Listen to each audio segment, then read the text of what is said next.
Buenas noches.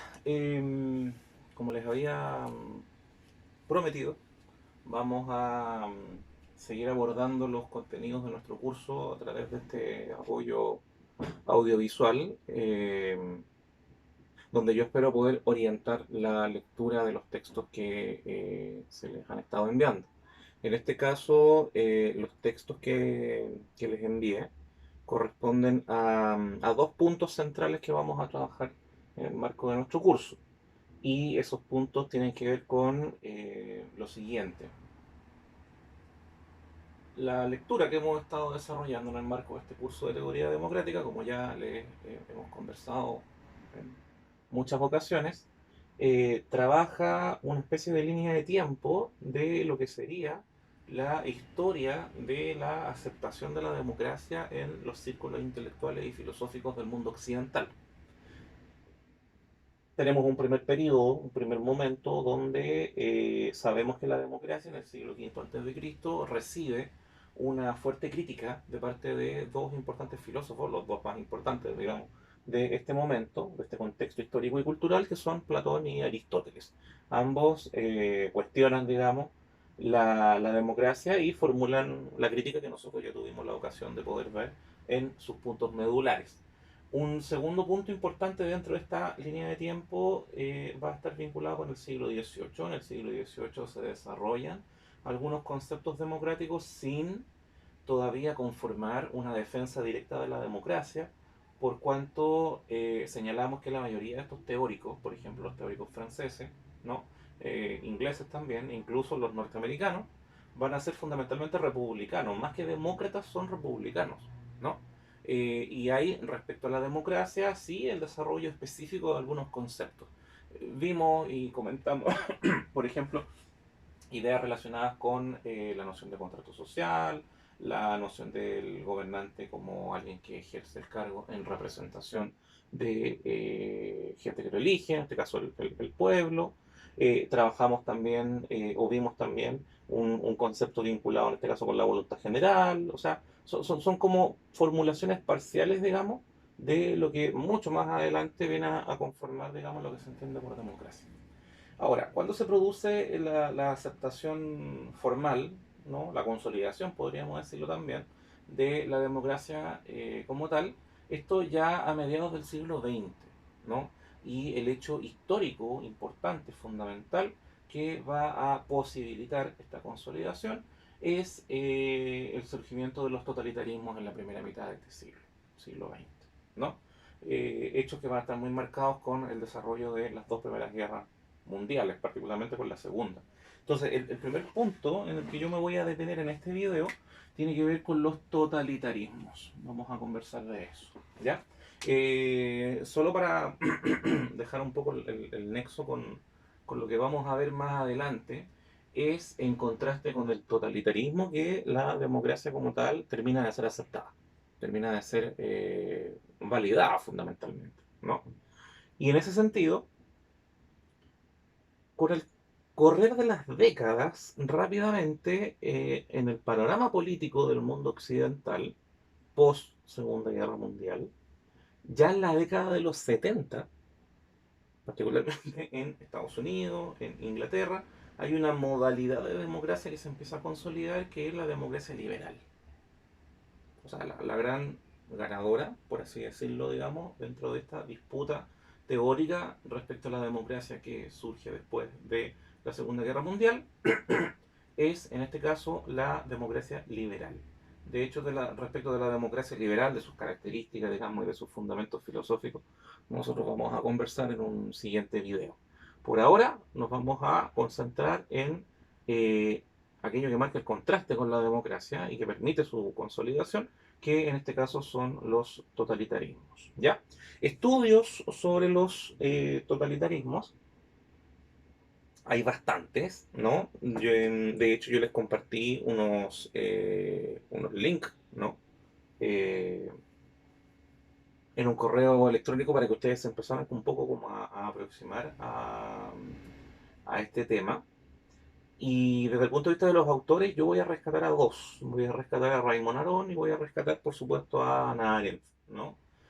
son dos autores importantes en el estudio de los totalitarismos, son dos autores interesantes, son dos autores que van a abordar esto desde veredas políticas y veredas filosóficas distintas, ¿no? Raymond Aron, sociólogo francés, ¿no? Va a estar muy vinculado a lo que es el pensamiento de la realpolitik, el realismo político, ¿no? Y Hannah Arendt, en cambio, en el momento en que ella empieza a escribir sobre política fuertemente, finales de la década del 50, principios de la década del 60, ella de alguna manera participa de una especie como de retorno de temas éticos a la reflexión filosófico-política, ¿no? Hannah Arendt, John Rawls, ¿no? Son dos autores que usualmente los teóricos, los historiadores y los estudiosos identifican como la representación de este regreso de estas temáticas morales a lo que es la filosofía política, ¿no? Y por lo tanto ahí hay una diferencia, ¿no?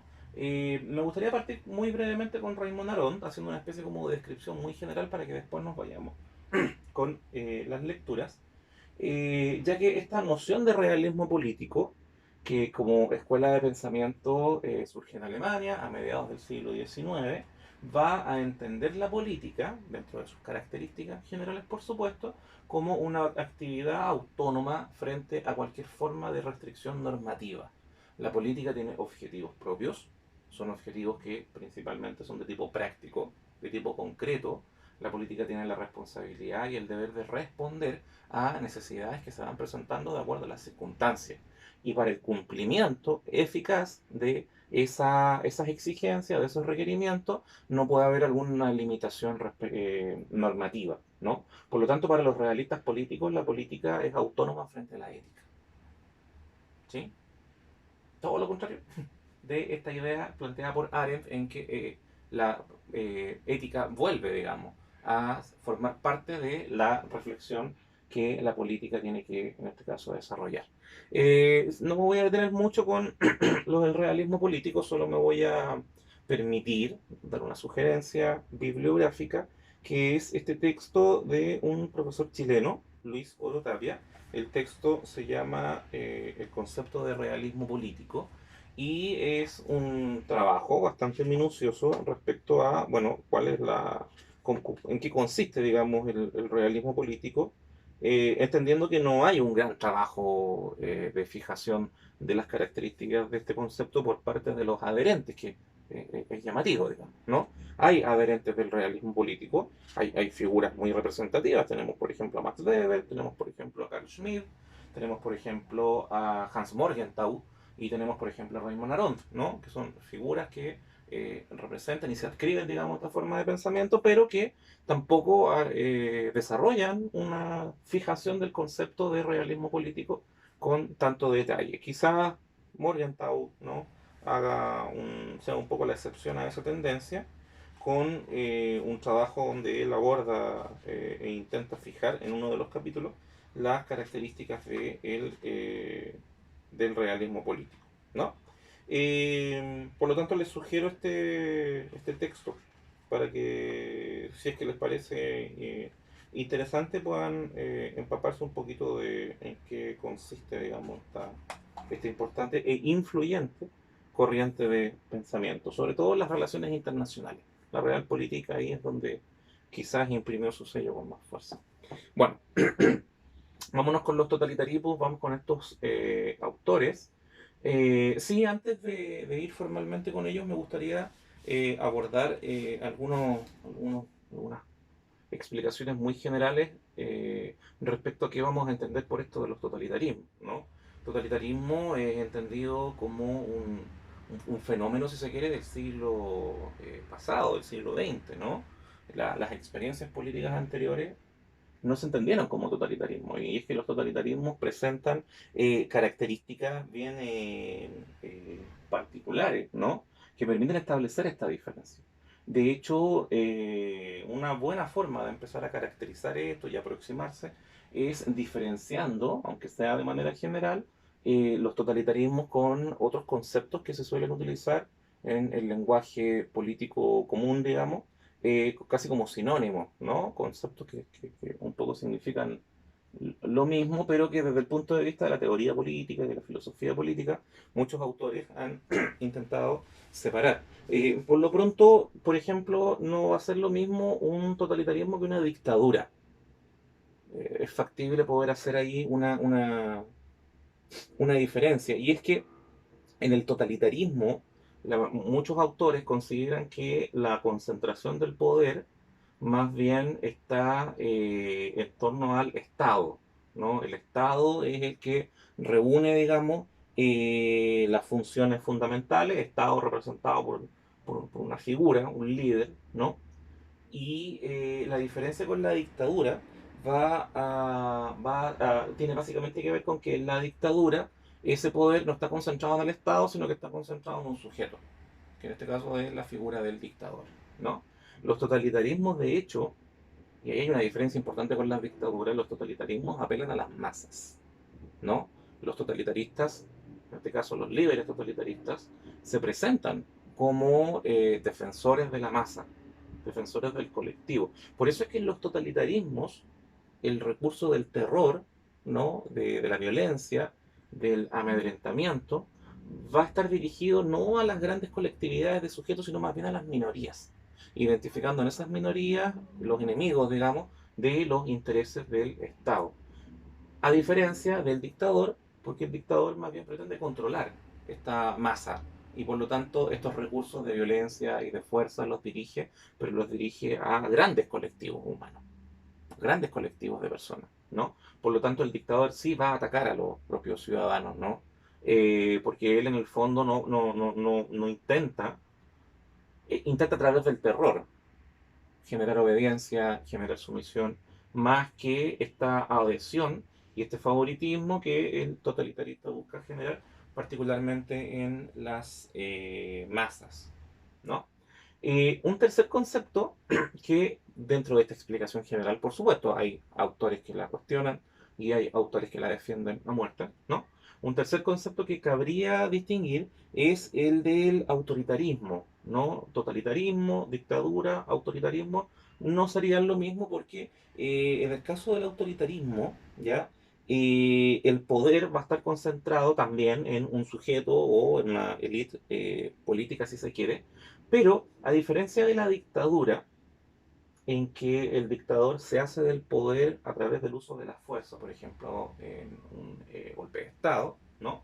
El autoritarista es capaz de hacerse del poder mediante los votos, ¿no? O sea, es capaz de convencer a un electorado para que lo escoja democráticamente, pero una vez escogido, y de ahí la idea del autoritarismo, de la manera en que va a ejercer su autoridad, modifica las condiciones, ya sea jurídicas, ya sea institucionales, para perpetrarse en el poder, ¿no? Un líder autoritarista o un líder que, por ejemplo, una vez que es elegido, inicia gestiones para modificar la constitución y poder, por ejemplo, ser reelecto de manera indefinida, ¿no? Esa modificación además la realiza de manera poco democrática, ¿no? A través de pactos, alianzas, de forma como oculta, subrepticia, ¿no? Entonces, ahí entendemos, digamos, el autoritarismo. O sea, el autoritarismo sería una manera de ejercer el poder inicialmente obtenido de manera, en este caso, democrática. Y también, coincidiendo con el dictador, el autoritarista ataca a todos los enemigos potenciales que pueda tener, ¿no? No tiene el cuidado por velar por esta masa que le entrega su adhesión y que es el gran respaldo que él tiene. En este caso, no, el uso del terror, de la violencia, ¿no? Institucionalmente organizado por lo demás, sistemáticamente organizado, apunta a todos sus enemigos que fundamentalmente van a ser enemigos internos. Ahí él va a identificar las amenazas. Y por último, para cerrar esta como especie de fijación de conceptos, ¿no? Habría un cuarto concepto que sería factible de diferenciar, ¿no? Que tiene que ver con totalitarismo, dictadura, autoritarismo y tiranía.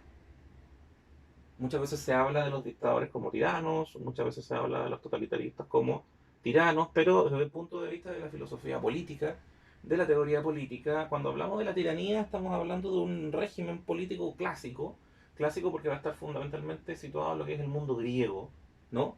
y que también presenta características bien privativas. Podríamos decir que tiene conceptos, digamos, de tanto del totalitarismo como de la dictadura, como del autoritarismo. ¿Cómo se va a entender la tiranía y la figura del tirano en el mundo griego como un sujeto que en un momento de desorden, en un momento de caos, ¿no? En el orden político, mediante la fuerza se hace con el poder, instala un orden. Sin embargo, su uso de la fuerza, ¿no?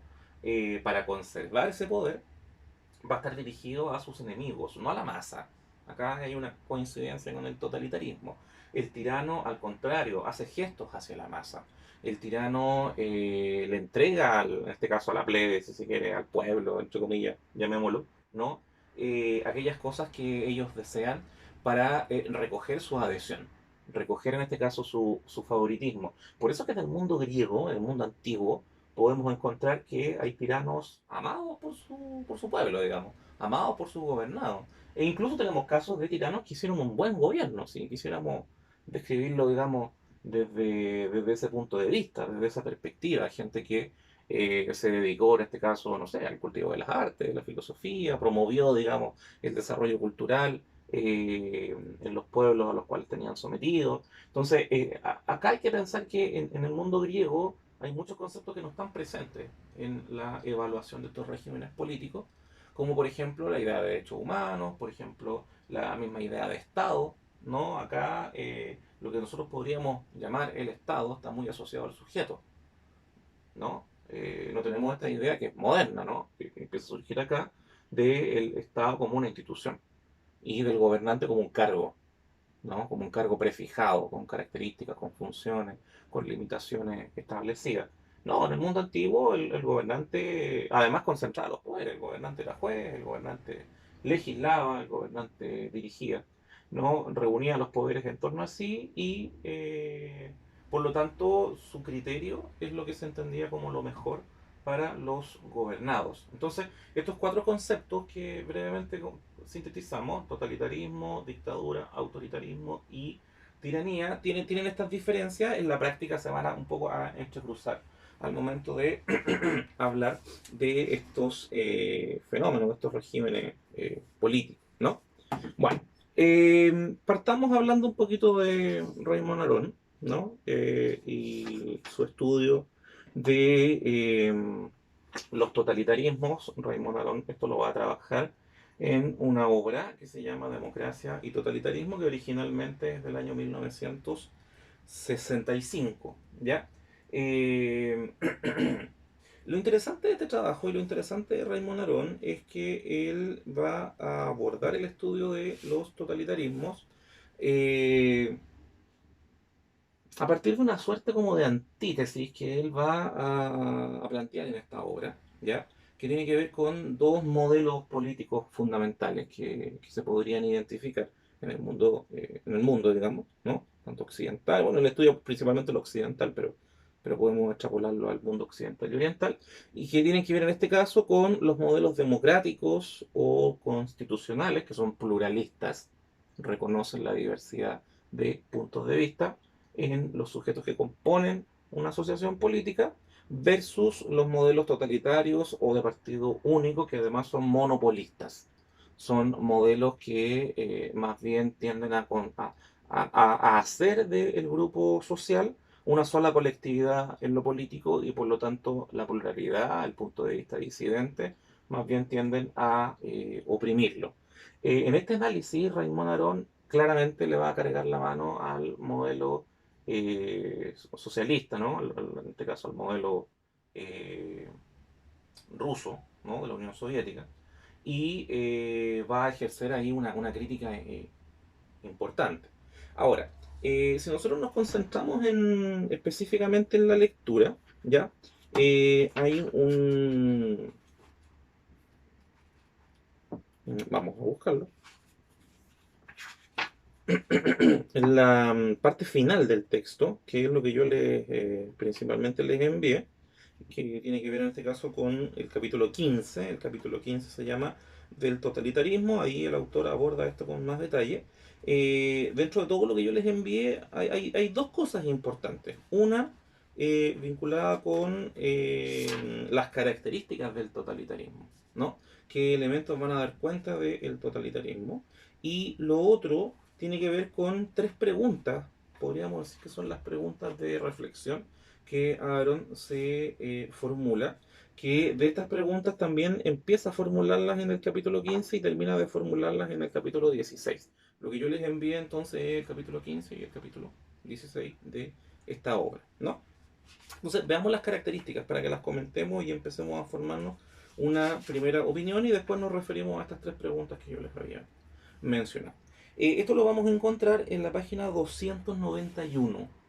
Página 291, para que usted, por favor, ojalá con los textos a mano, lo pueda revisar. ¿Ya? Nos dice, Aaron, bueno, nos formula una pregunta y nos dice, ¿en qué consiste el fenómeno totalitario? Como todos los fenómenos sociales, se presta a múltiples definiciones, según el aspecto considerado por el observador. En mi opinión, los cinco elementos principales son los siguientes. Número uno, tiene lugar en un régimen que concede a un partido el monopolio de la actividad política. O sea, los totalitarismos, característica número uno, operan bajo la modalidad del partido único, un único partido político, ¿no?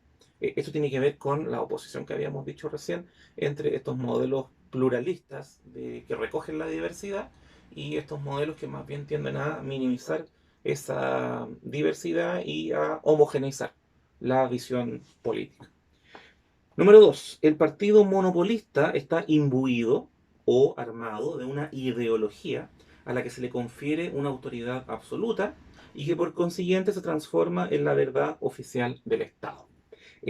Acá Aaron claramente alude a lo que ya les mencioné, al modelo en este caso soviético, pero también él va a aludir al modelo nacionalsocialista, si bien es cierto va a reconocer, siendo un crítico del modelo soviético, que desde el punto de vista de los sustentos, de los fundamentos de la ideología, la propuesta, la mirada soviética tiene un desarrollo, presenta un desarrollo mucho más profundo que el soporte ideológico del nacionalsocialismo.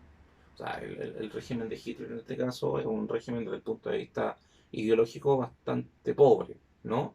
La lectura que hace Hitler, por ejemplo, de Nietzsche, es una lectura bastante tergiversada. Se sabe ya, de hecho, que el régimen nazi modificó textos, digamos, no fue una modificación de la interpretación. Tomaron los textos de Nietzsche y cambiaron cuestiones que para un poco hacerlas coincidir con elementos doctrinarios que ellos intentaban promover, ¿no? Lo mismo con la lectura de Darwin y lo mismo con la lectura de otros autores, digamos, que claramente está tergiversado. Entonces, en comparación con ese trabajo, ese copy-paste, un poco que hace Hitler bastante pobre, ¿no?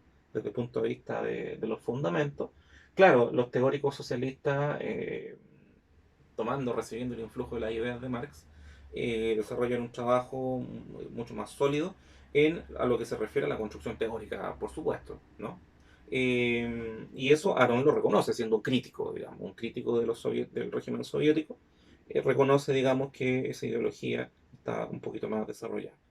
Tercera característica, con objeto de difundir esta verdad oficial, el Estado se reserva a su vez un doble monopolio, el de la fuerza y el de la persuasión.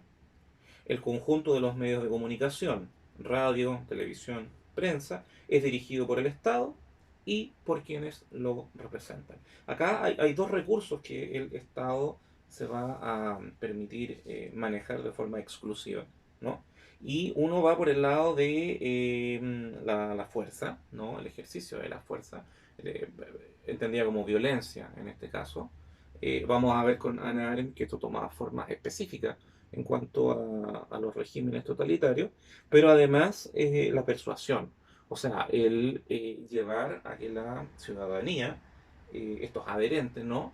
En el fondo mantengan su adhesión a través de la incorporación de un mensaje que es entregado a través de los medios de comunicación comentados acá, que claro, para la época de Aarón, radio, televisión, prensa son como los principales. A esto, por supuesto, que se suma redes sociales hoy en día, internet, Y nosotros podríamos pensar además que todo lo que es la publicidad con un desarrollo mucho mayor, ¿no? Cuarta característica. La mayoría de las actividades económicas y profesionales están sometidas al Estado y, en cierta manera, devienen parte del mismo. Como el Estado es inseparable de su ideología, dichas actividades económicas y profesionales se ven teñidas por la verdad oficial. El Estado no tan solo entonces controla las actividades profesionales y las actividades económicas, sino que las controla desde la perspectiva que lo que el Estado hace es la verdad. Y esa verdad, desde el punto de vista ideológico, es presentada como tal, y desde el punto de vista de la persuasión, se busca que se acepte como tal. Por lo tanto, aparece como una verdad incuestionable. Hacer las cosas de esa manera es totalmente lo correcto. Y no hay punto de vista disidente que se pueda aceptar. Número 5 y última característica. Dado que todo es actividad del Estado y que toda clase de actividad está sometida a la ideología, una falta cometida dentro de una actividad económica o profesional es simultáneamente una falta ideológica. Por último, tiene lugar la politización, la transfiguración ideológica de todas las faltas posibles de los individuos y sobreviene el terror a la vez policial e ideológico. Vale decir que cualquier persona que no sigue las directrices del Estado se le asume como un enemigo del mismo, se le asume como un opositor del mismo y por lo tanto se le castiga. Hay un aleccionamiento, un adoctrinamiento, ¿no? Por parte de la ciudadanía y ese adoctrinamiento tiene en el uso de la violencia una de las herramientas fundamentales y principales, ¿no? Sigo leyendo solo para cerrar un poco estas características. Nos vamos a dar cuenta en la misma lectura, ya estamos en la página 292, que Aaron se concentra mucho en lo que es, digamos, el régimen soviético. Huelga decir que en la definición de totalitarismo se puede considerar que lo esencial es bien el monopolio del partido, bien la estalinización de la vida económica o bien el terror ideológico. El fenómeno es perfecto cuando todos estos elementos se consumen al unísono. O sea, por una parte el monopolio de este partido único, por otra parte esta especie como de centralización de la vida económica y por último este terror sustentado ideológicamente, sustentado o más bien dicho suscitado por la oposición a la ideología que se presenta como verdad oficial. Esos tres elementos son los que confluyen en la consolidación de un régimen de estas características. En este punto es interesante tres preguntas que Aaron se plantea, que forman parte de las preguntas generales que los teóricos respecto a los totalitarismos eh, formulan, ¿no?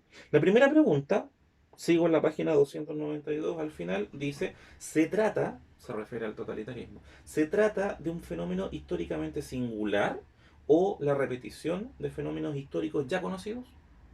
¿No? Te lo va a leer obviamente y va a identificar la tesis del autor, la respuesta del autor. Número 2, segunda pregunta. ¿Es comparable el totalitarismo soviético con el totalitarismo de otros regímenes, en particular con el régimen nacional socialista? Recordemos que durante la primera mitad del siglo XX no tan solo tenemos el régimen nacional socialista, el soviético, identificados en este caso, clasificados como regímenes totalitarios, sino que también tenemos lo que es el franquismo en España, tenemos lo que es fascismo en Italia, ¿no? Con Mussolini, y tenemos otras formas también de gobierno que un poco han sido interpretadas bajo esta forma, ¿ya? Tercera pregunta, ¿hasta qué punto el régimen de partido único o de planificación total está abocado al totalitarismo? O sea, ¿hasta qué punto la organización política en torno a un solo partido es proclive de caer en un totalitarismo o no? ¿Ya? Entonces yo le voy a pedir que usted le eche un vistazo a la lectura pensando en responder a estas preguntas que la verdad es que con lo que hemos conversado hasta ahora o con lo que les he intentado sintetizar hasta el momento ya nos podemos formar algunas respuestas en torno a estas preguntas que Aaron plantea, que son preguntas bien, bien importantes y que permiten orientar esta discusión. En el resto del capítulo 15, ¿no? El autor aborda dos de estas preguntas, ¿no?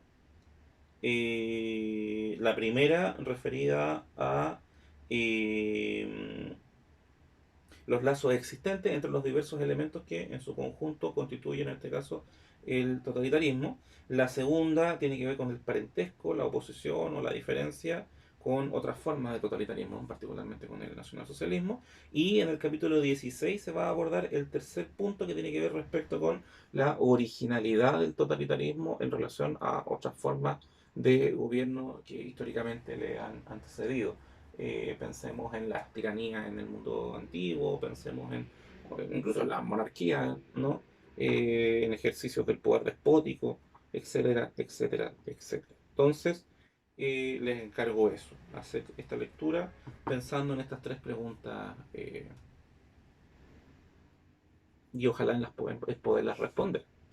Eh, Vamos con Hannah Arendt de manera breve. Lo interesante o lo importante con Hannah Arendt es que, como les señalé, esta autora va a tener una idea de lo político no vinculada necesariamente con las necesidades prácticas, con la autonomía frente a la ética, incluso por parte de algunos realistas políticos con el uso monopólico de la violencia. Pues para Hannah Arendt la política, muy en una lectura de origen aristotélico, la política aparece como una cuestión propia del hombre, propia del ser humano, y por lo tanto contrapuesta a la violencia. O sea, donde hay violencia, hay una forma de relacionarse que no tiene que ver, no guarda relación con el entendimiento racional que se supone que es la política.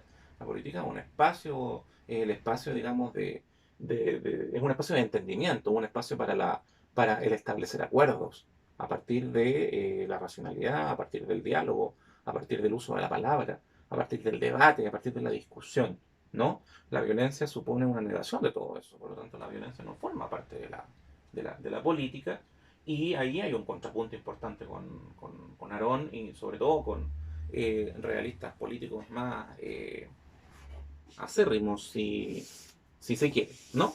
Bueno, Hannah Arendt seguramente desarrolla el trabajo más importante que hay en torno a los totalitarismos, ¿no?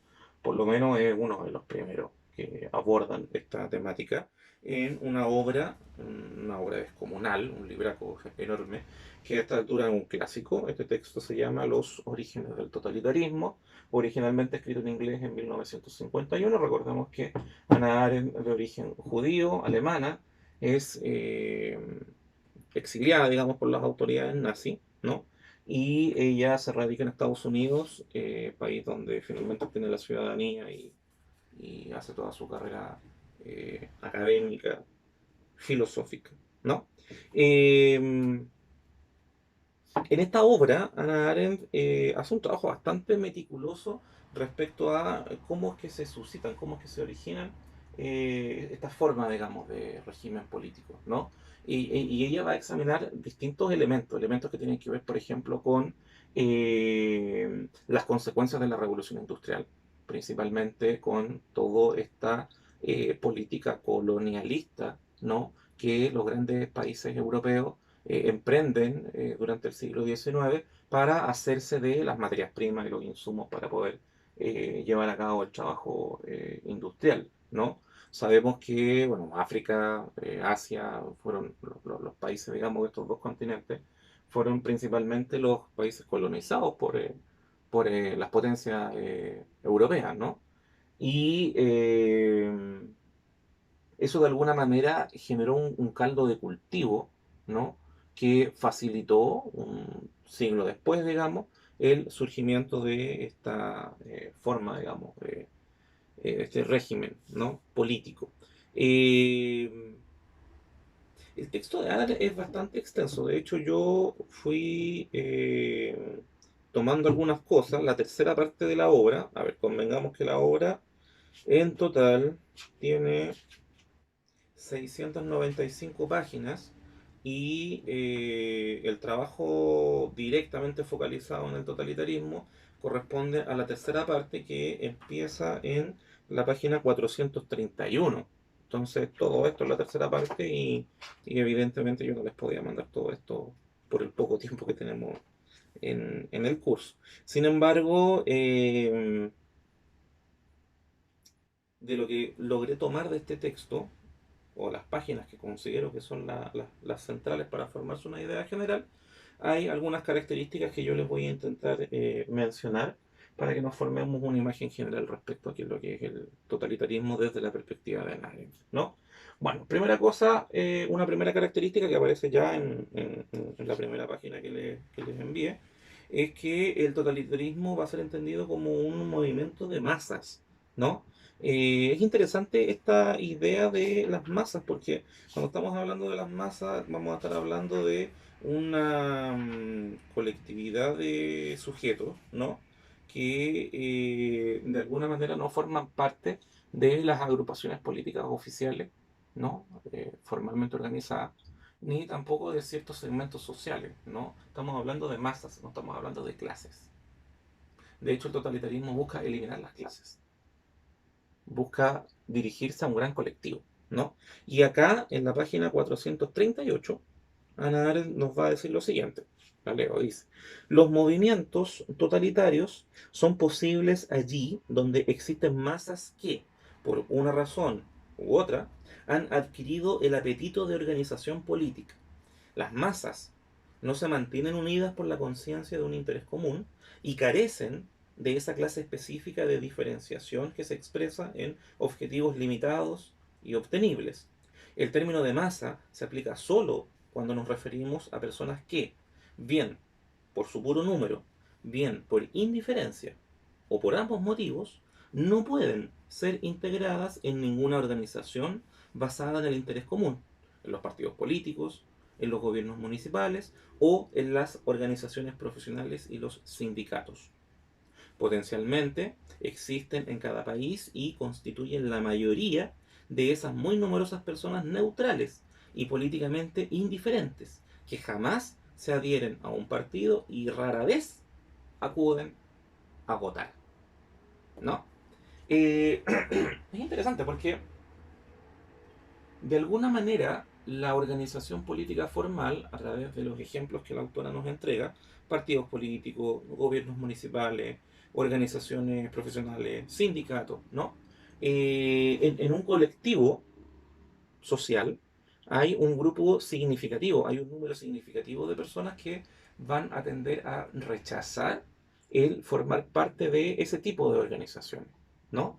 Y la vida política usualmente se realiza en torno a esas organizaciones, ¿no? O sea, es un grupo, por ejemplo, un grupo sindicalizado el que negocia frente a la autoridad, ¿no? Es, por ejemplo, un grupo profesional el que plantea exigencias frente a un ministro, por inventar un ejemplo, ¿no? Son los partidos políticos los que desde su lugar de apoyo al gobierno o de oposición al gobierno, plantean, negocian, instalan cuestiones en la agenda política.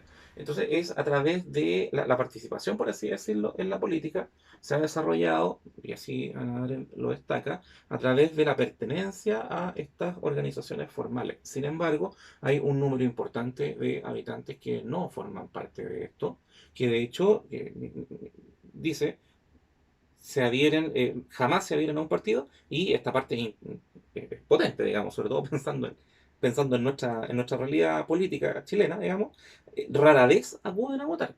Entonces, ese grupo que de alguna forma se aparta por una no identificación, se aparta por una disconformidad con la política llevada por las autoridades, con estas instituciones, ¿no? O estas agrupaciones, más bien dicho, ¿no? Y por lo tanto hay una molestia frente a cómo se lleva la política. A ese grupo la autoridad totalitaria apela. Ese es el grupo que apoya en este caso al totalitarista y el mensaje de adhesión a la masa va dirigida a ese sector, a ese grupo. De hecho, en los distintos regímenes que, bueno, Ana Arendt estudia básicamente dos, estudia el soviético y el nacionalsocialista considera que solamente estos dos modelos cumplen con las características que ella le confiere a los totalitarismos.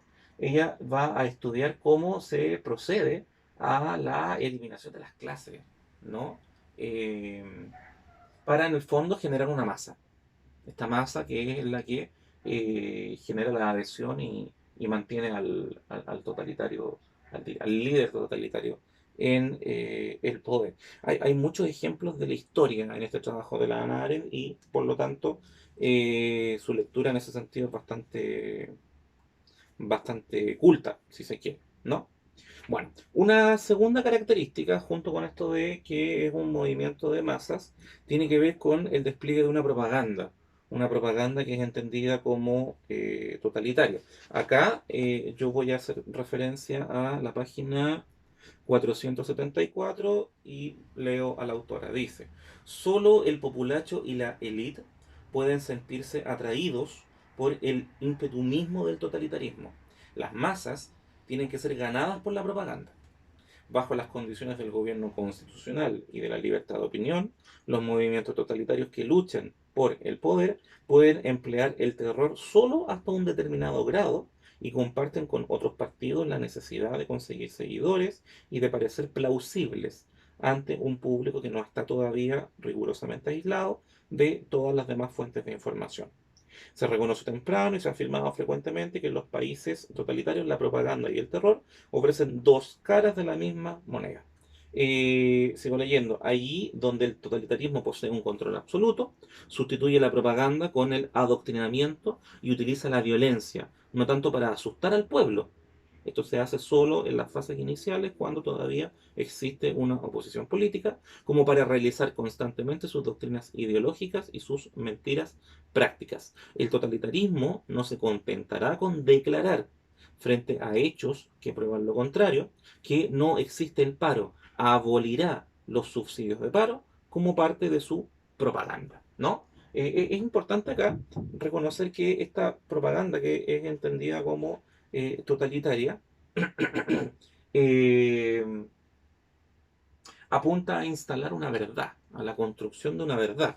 De hecho, esta verdad puede perfectamente cambiar, modificar hechos del pasado, puede modificar la historia, ¿no? Y en la medida en que se propaga y se difunde, termina generando en este caso aceptación en estas masas que miran con desconfianza la política, llamémosle oficial, la política de las autoridades, la política de estas organizaciones formales que hemos mencionado. Ellos se sienten engañados, por algo hay una molestia, por algo hay un rechazo, por algo hay una distancia. Entonces, esta propaganda ofrece de alguna manera esta versión que esta masa entiende como la verdad que la política le está negando, ¿no? Bueno, hay más elementos respecto a la propaganda que el totalitarismo desarrolla. Usted obviamente que la, la revisa, digamos, con detención, ¿no?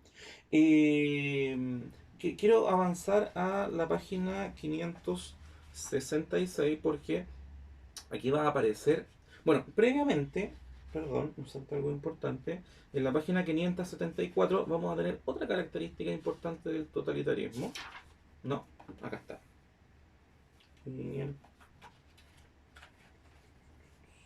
Miento, vamos a la página 542. Ya, página 542. Esta característica del totalitarismo tiene que ver con cómo de alguna manera los cargos políticos se van a multiplicar para poder situar en ellos a los adherentes, no a la masa, sino que a los adherentes, a los colaboradores, si se quiere, directo, ¿no? Y eso va a llevar a que haya una ausencia de forma, si se quiere, un desorden, podemos llamarlo, en la organización de la institucionalidad. Generalmente los regímenes totalitarios son regímenes donde la organización de la institucionalidad carece de forma, ¿no? Entonces acá en la página 542 la autora nos dice, la duplicación de organismos y la división de autoridades, la coexistencia del poder real y del ostensible, son suficientes para crear la confusión, pero no para explicar la falta de forma de toda la estructura, ¿no? Y bueno, más adelante, en la página siguiente, dice, de hecho, la duplicación de organismos, en apariencia, resultado del problema del partido estatal en todas las dictaduras unipartidistas, es solo el signo más conspicuo de un fenómeno más complicado que resulta mejor definido como multiplicación de organismos que como duplicación de estos, ¿no? Eh, bueno, la autora lo señala, pues si vemos el caso, digamos, del régimen eh, nazi, ¿no? Uno de los motivos que los historiadores, que los estudiosos han reconocido como causantes de la caída, ¿no? de- del gobierno de Hitler fue lo engorroso, lo burocrático, podríamos decir nosotros, que era el proceso de toma de decisiones porque la cantidad de colaboradores y la cantidad de personas que participaban en este proceso de toma de decisión hacía que estas decisiones no fueran tomadas de manera expedita, ¿no? Hitler de alguna manera intentaba compensar, sopesar los equilibrios de poder entre los distintos colaboradores que él tenía, obviamente, pero al establecer este equilibrio de poder, hacía que el proceso de decisión fuera muy engorroso. Y eso, bueno, terminó costándole, junto con otras razones, por supuesto, pero terminó influyendo, terminó siendo uno de los factores importantes al momento de entender que la falta, digamos, de decisiones eh, rápidas y precisas en los momentos más críticos, digamos, que fueron los últimos instantes del régimen nazi, ¿no? Bueno, junto con entonces esta organización que apela a las masas, esta propaganda totalitarista y esta organización total sin forma, esta institucionalidad desordenada, podemos llamarla, ¿no? Una cuarta característica, y es una de las más importantes, ¿no? Tiene que ver con el uso del terror, ¿no? El uso del amedrentamiento, el uso de la violencia. Ahora, esta violencia empleada con el propósito de generar miedo. Esto Ana Argen lo va a estudiar en dos elementos, que son elementos muy característicos de los totalitarismos. Uno tiene que ver con las policías secretas, ¿ya? Que ella empieza a abordar en la página 566, ¿ya? Y el otro en la página 589, el título dice Dominación Total, y en el fondo lo que va a abordar acá son los campos de concentración y los campos de exterminio, ¿no? Estas dos partes yo las voy a dejar para que ustedes las revisen, pero estamos hablando de que estos dos elementos, tanto policía secreta como campos de concentración, son los elementos que están directamente enfocados a los disidentes de esta verdad oficial que se establece, digamos, para sustentar el bando totalitario que este régimen eh, promueve. Al hablar de policía secreta estamos hablando de un organismo represivo paralelo a los organismos encargados de establecer el orden de manera oficial, si se quiere, ¿no? La policía oficial y paralelamente esta, si se quiere, policía secreta, que, claro, realiza labores de investigación, labores de inteligencia, detectando estas potenciales amenazas, pero también aplicando el castigo, muchas veces no de manera, si se quiere, punitiva, ¿no? No castigo una falta cometida, sino en un sentido preventivo muy perverso, que tiene que ver con instalar el susto y que una potencial amenaza no llegue ni siquiera a considerarse como tal. Entonces, por favor, les pido revisar estas dos partes, digamos, vinculadas con las policías secretas y con esta dominación total. Y terminamos con la página 617, el capítulo 13 de esta obra, donde Hannah Arendt aborda en extenso lo que es el elemento fundamental, si se quiere, del totalitarismo, la característica central del totalitarismo, junto con los elementos señalados anteriormente, que tiene que ver con la ideología, ¿no? El desarrollo de una ideología, el desarrollo de una mirada respecto a la realidad respecto a la naturaleza humana, respecto a la historia, ¿no?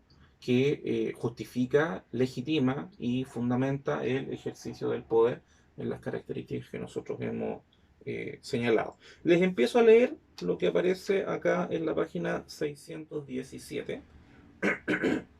Dice la autora, en los capítulos precedentes hemos recalcado repetidas veces que no solo los medios de dominación total son más drásticos, sino que el totalitarismo difiere esencialmente de otras formas de opresión política que nos son conocidas, como el despotismo, la tiranía y la dictadura.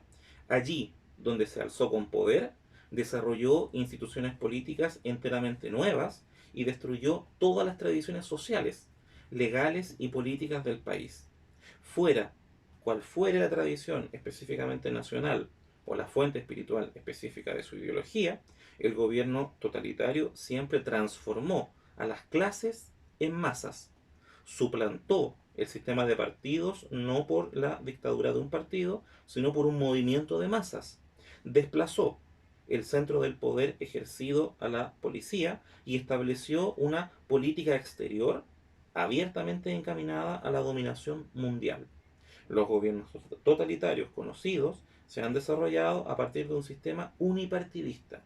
Allí donde estos sistemas se tornaron verdaderamente totalitarios, comenzaron a operar según un sistema de valores tan radicalmente diferente de todos los demás que ninguna de nuestras categorías tradicionales legales, morales o utilitarias conforme al sentido común pueden ya ayudarnos a entenderlo o a juzgar o predecir el curso de sus acciones, ¿no? Eh,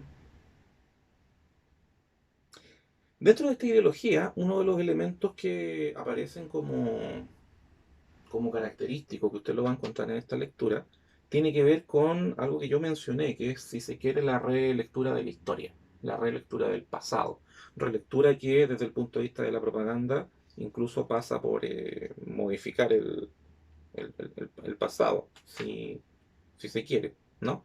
Es importante porque de alguna manera el totalitarista busca presentarse a la masa como una persona que en- encarna de alguna manera el desarrollo de una fuerza histórica, el desarrollo de acontecimientos y de una fuerza que resulta inevitable porque forma parte de una tendencia previa, es un movimiento que ya está desplegado y él, de alguna manera, el líder totalitario, viene a ser el que lo materializa, viene a ser el que lo consolida, viene a ser el que viene a hacerlo efectivo. Esta fuerza que aparece como natural, ¿no? Esta apelación, si se quiere, a este origen a esta fuerza, si se quiere, natural, va a formar parte de un elemento importante y de ahí que el líder totalitario aparezca y se presente como un sujeto que es capaz de ver esa verdad respecto al desarrollo de la historia, ¿no? Es un sujeto que de alguna manera aparece como superior a los demás por esa capacidad de percepción, ¿no? Y en virtud de ello aparece como un sujeto superior. Su liderazgo tiene que ver con su mayor capacidad de mirada de las circunstancias, de mirada de la realidad, de mirada, digamos, de el cómo la lógica, digamos, de el mundo se ha ido desarrollando, ¿no? Eh, el desarrollo de estos regímenes, entonces, de alguna manera, van a constituir a pesar de la propaganda con la cual se presentan, ¿no? Una amenaza para un concepto político importante, un concepto político central, es un concepto político que ya aparece acá, aludido con mucha fuerza, ¿no? Y es el concepto político del cual se van a tomar los autores liberales.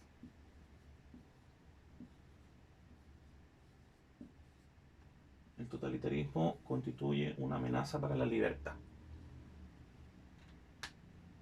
Por lo tanto, cuando estamos diciendo que es por contraste a los totalitarismos que la democracia, y en particular la democracia liberal, se consolida, se logra consolidar, es porque esta modalidad de democracia va a hacer del concepto de libertad su noción central.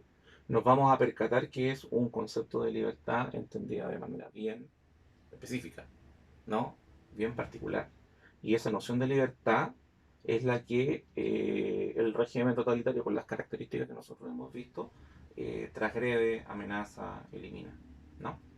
Eh, Quedamos hasta acá. Por lo tanto, realicen las dos lecturas, la lectura por favor de Aarón, la lectura de Hannah Arendt. Es bastante lectura, yo sé que son bastantes páginas, pero me interesa por el momento que hagamos por lo menos una lectura general, deteniéndonos con un poquito más de detalle específicamente en las páginas que yo les mencioné y en los capítulos, en los conceptos que yo les hablé. ¿Ya?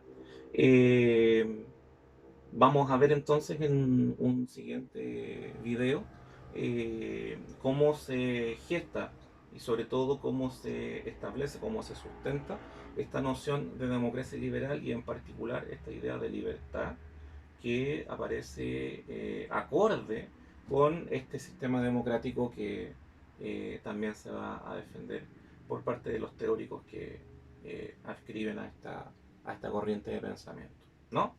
Es todo por mi parte. Cuídense y a leer. ¿Ya? Nos vemos.